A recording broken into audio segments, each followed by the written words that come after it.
Geologists discover a man-made room under the riverbed. What they found inside was shocking. They came to study the river. They left with a discovery that none of them could explain. A hidden room, carved perfectly beneath the riverbed, a place no human should have been able to reach in a small rural town in Tennessee, USA. And what they found inside, it left the entire team speechless. The geologists were working in a remote valley, studying unusual shifts in the river's path. The water had been changing direction for months, slowly carving into the land in a way that didn't match any natural pattern. But one thing caught their attention more than anything else: the strange vibration coming from beneath the riverbed, too steady to be natural, too rhythmic to be caused by water. Something was down there. They began using ground-penetrating radar. At first, the screen showed the usual: rocks, sediment, layers of mud, but then the image changed. Perfect lines, straight angles, a box-shaped void beneath the water, too symmetrical to be natural. The team stared in silence. One of them whispered, "That looks like a room."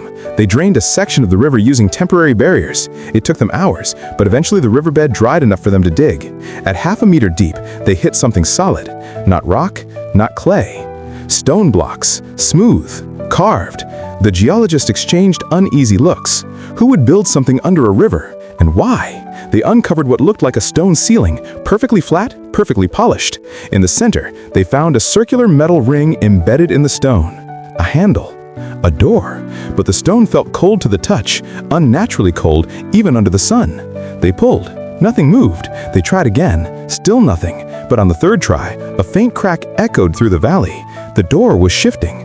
Dust rose from the edges as the stone lid slowly lifted.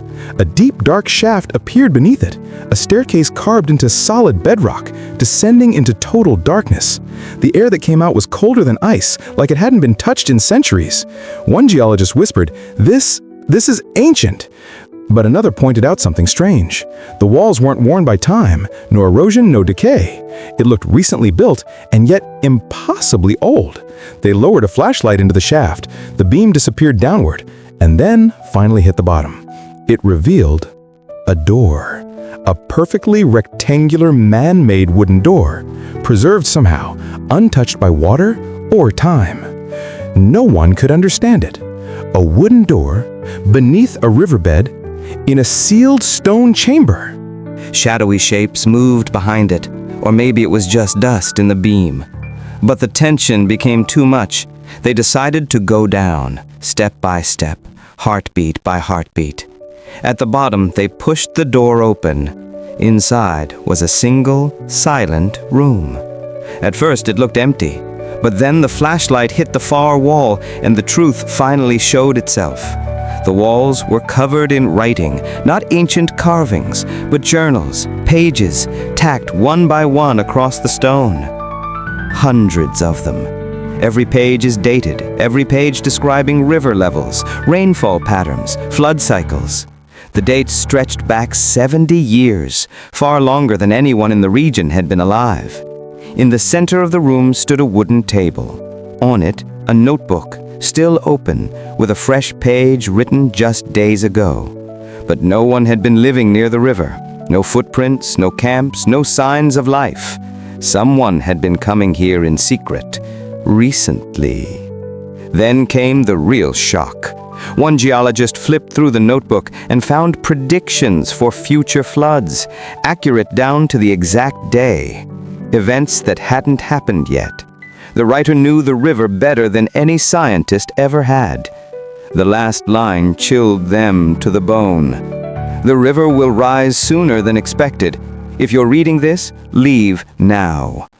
The team froze. A thunderous rumble shook the ground above. The river barrier they built was failing. They scrambled out of the chamber as water surged back into the riverbed. Within minutes, the entire entrance vanished underwater, the hidden room sealed again by nature itself. They returned later with more equipment, but the room was gone. The shaft collapsed, the stone ceiling was buried, no sign it ever existed. Only one thing remained: the notebook, the only proof they had. And even today, no one knows who built that room, who wrote the predictions, or how they knew exactly what the river would do. But one thing is certain. Someone was watching the river long before the geologists arrived.